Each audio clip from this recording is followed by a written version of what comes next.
Good morning students. आज हम मनु के सिद्धांतों का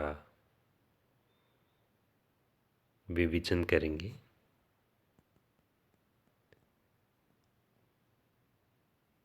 मनु ने राज्य के संदर्भ में सप्तांग सिद्धांत का प्रतिपादन किया है। हमें राज्य के सप्तांग सिद्धांत को समझने से पहले राज्य की उत्पत्ति के दैवीय सिद्धांत को समझना होगा। मनु के सुप्रसिद्ध ग्रंथ मनुस्मृति के 7वें अध्याय में राजधर्म का प्रतिपादन करते हुए राज्य की उत्पत्ति का वर्णन किया गया है। इसके अनुसार सृष्टि की प्रारंभिक अवस्था बड़ी भयंकर थी। उस समय न कोई राज्य था, न कोई राजा था। इसके अभाव में दंड व्यवस्था का भी कोई स्वरूप नहीं था। राज्य और दंड व्यवस्था के अभाव में मनुष्यों की आसुरी प्रवृत्तियों को खुलकर खेलने का अवसर मिलता था, जिसके परिणाम स्वरूप चारों तरफ अशांति एवं अराजकता का साम्राज्य था। चारों ओर भय का वातावरण था। सभी लोग दुखी अवस्था में थे। कोई भी व्यक्ति अपने कर्तव्यों का पालन करने की स्थिति में नहीं था। ऐसी सिचुएशन में ईश्वर ने सृष्टि की रक्षा के लिए राज्यपति राजा की व्यवस्था की। इस प्रकार मनु ने राज्य की उत्पत्ति के स्थान पर राजा की उत्पत्ति का उल्लेख किया है।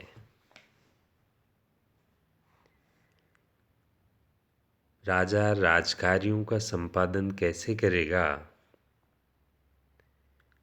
और एक श्रेष्ठ प्रकार की शासन की स्थापना कैसे होगी, इसके लिए मनु ने राज्य का सप्तांग सिद्धांत दिया है।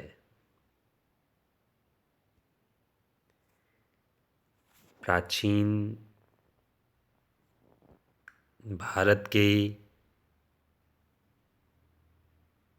राजनीतिक चिंतन में राज्य के 7 अंगों या 7 तत्वों के सिद्धांत का प्रतिपादन किया गया है तथा इस सामान्य धारणा के अनुरूप मनुस्मृति में भी राज्य के सप्तांग सिद्धांत का उल्लेख किया गया है। मनु ने राज्य के घटकों के लिए या अंगों के लिए प्रकृति शब्द का यूज किया है।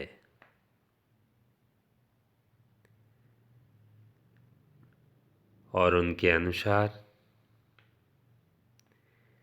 राज्य की 7 अंग या प्रकृतियां होंगी,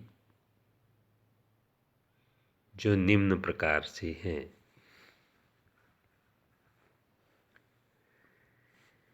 राज्य का सबसे महत्वपूर्ण अंग और प्रथम अंग या प्रकृति स्वामी को बताया है। मनु ने राजा के लिए स्वामी शब्द का प्रयोग किया है, जिसका मीनिंग यह है कि समस्त व्यवस्था में राजा को सर्वोच्च स्थिति प्राप्त होती है। मनु के अकॉर्डिंग राजा के बिना राज्य की कल्पना नहीं की जा सकती।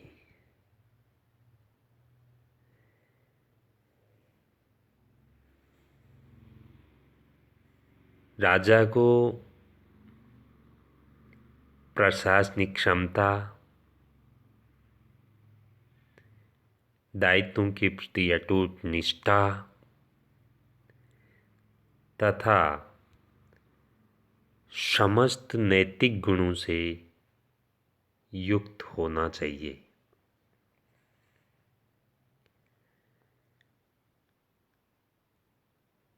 मनु के अनुसार राज्य का दूसरा अंग या प्रकृति मंत्री को बताया है। मनु का विचार है कि कुशल मंत्रियों के बिना राज्य का कार्य नहीं चलाया जा सकता। अतः राजा के द्वारा सुयोग्य मंत्रियों से परामर्श प्राप्त करते हुए ही राज्य कार्य किया जाना चाहिए।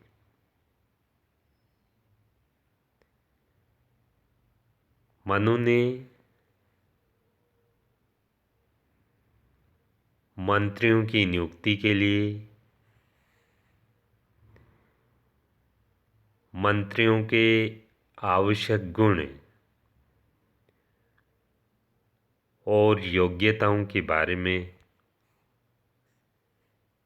पर्याप्त विस्तार से उल्लेख किया है।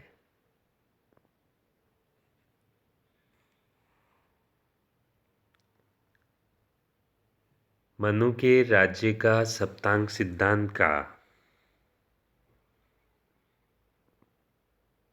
तीसरा अंग दुर्ग है, जिसे उन्होंने पुर का नाम दिया है।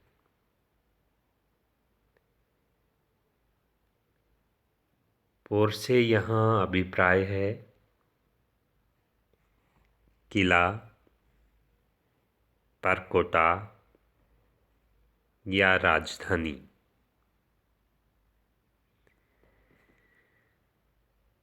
मनु का मानना है कि दुर्ग राज्य में पूर्णतया सुरक्षित होना चाहिए। उसमें रक्षा एवं भरण पोषण की उचित व्यवस्था होनी चाहिए। मनु ने राज्य में कई प्रकार के दुर्ग बनाए जाने की बात कही है।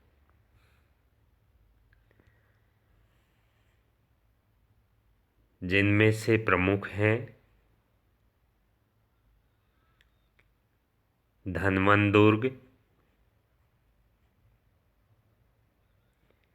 मही दुर्ग, जल दुर्ग, वृक्ष दुर्ग, गिरि दुर्ग।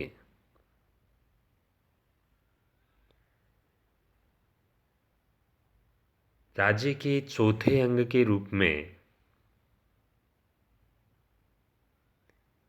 मनु ने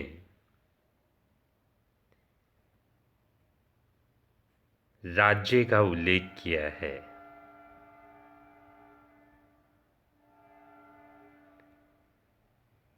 राज्य की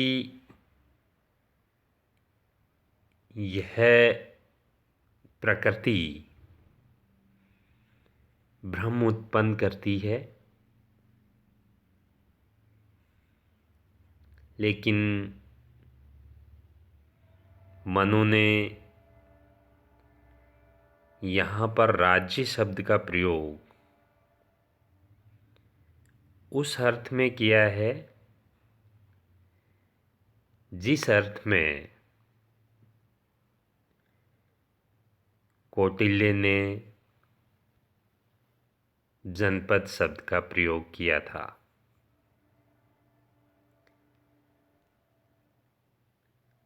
आपको जब कौटिल्य का जनपद स्टडी कराया गया था तो वहाँ मैंने इसका अभिप्राय आपको राज्य की भूमि तथा उसमें निवास करने वाली जनता बताया था। उसी प्रकार मनु के राज्य के इस चौथे अंग में जो राज्य शब्द का प्रयोग है वह भी राज्य में निवास करने वाली जनता और राज्य की भूमि से ही है।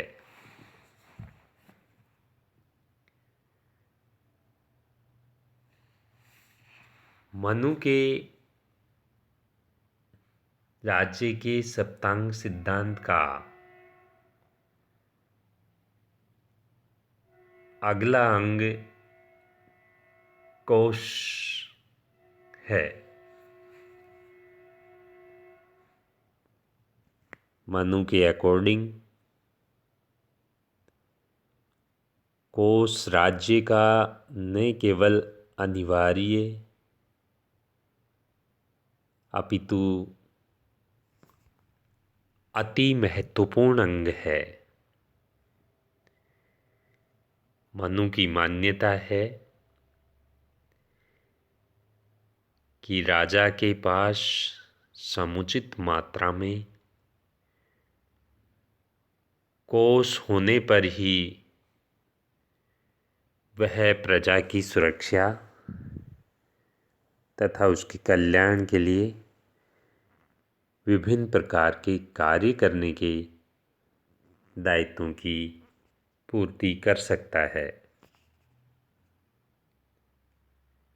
अतः मनु ने राजा को एक समृद्ध कोश के निर्माण की बात कही है।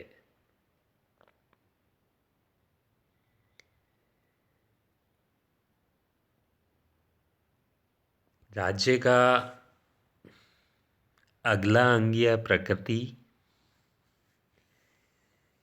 मनु ने दंड को बताया है। दंड का यहाँ मीनिंग है राज्य की रक्षा करने वाली शक्ति अर्थात सेना से है। मनु ने सेना के अनेक अंगों का उल्लेख किया है।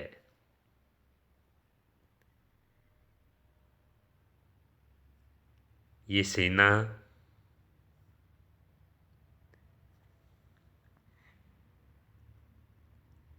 हस्ती सेना के रूप में, रथ सेना, अश्वसेना, जल सेना और पैदल सेना हो सकती है। मनु ने राजा को एडवाइस दी है कि वह सेना के सभी अंगों को सुदृढ़ कर राज्य की रक्षा के लिए समुचित व्यवस्था करे। शक्तिशाली सेना न केवल दुश्मन को परास्त करेगी बल्कि राज्य की सुरक्षा में एक महत्वपूर्ण भूमिका निभाएगी।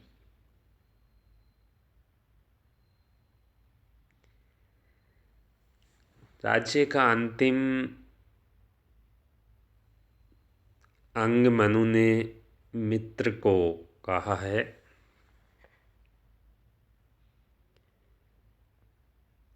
या मित्र का मतलब है अंतर्राष्ट्रीय राजनीति में राज्य के या राजा के मित्र अथवा एक राज्य के अन्य राज्यों के साथ मैत्रीपूर्ण संबंध।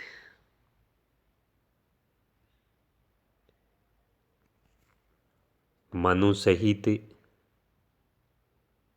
प्राचीन भारत के समस्त राजनीतिक चिंतन में इस बात पर बल दिया गया है कि राज्य अपनी रक्षा और अन्य उद्देश्यों की पूर्ति करने के लिए अन्य राज्यों के साथ मैत्रीपूर्ण संबंध स्थापित करे। ये मित्र ऐसे होने चाहिए जो कठिन परिस्थितियों में भी राज्य और राजा का सहयोग कर सकें।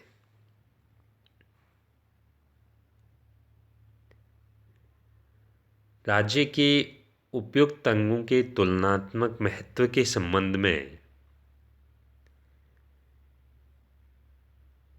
मनु का दृष्टिकोण नितांत स्पष्ट है।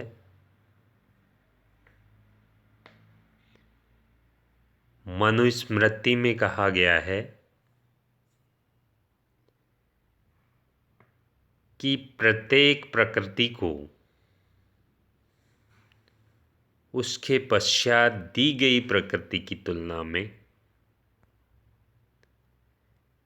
अधिक महत्वपूर्ण स्वीकार किया जाना चाहिए।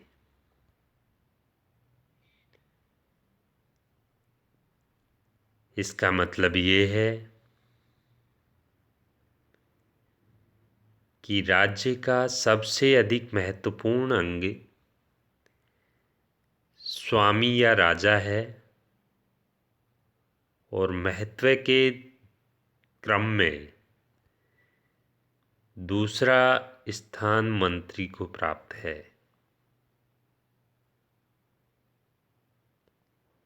यहाँ मीनिंग स्पष्ट हो चुका है कि राजा के द्वारा मंत्री या मंत्रीगण की सहायता से कार्य किया जाना चाहिए और शासन व्यवस्था के सुचारू रूप से संचालन के लिए राज्य की अन्य प्रकृति या अंगों को सुदृढ़ रखते हुए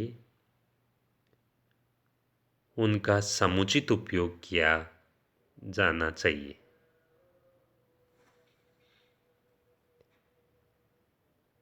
मनु ने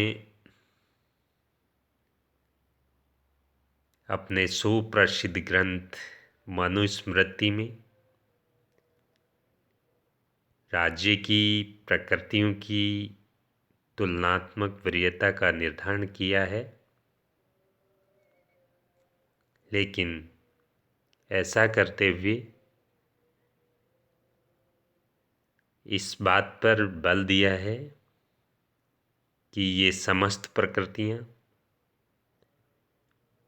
राज्य के लिए नितांत आवश्यक हैं और ये सभी अंग एक दूसरे अंग पर निर्भर करते हैं। मनुस्मृति के 7वें अध्याय में स्पष्ट कहा गया है कि जिस कार्य विशेष की सिद्धि किसी भी प्रकृति विशेष से होना संभव होती है, तो उस प्रकृति को उस विशिष्ट कार्य के संदर्भ में श्रेष्ठतम माना जाना चाहिए।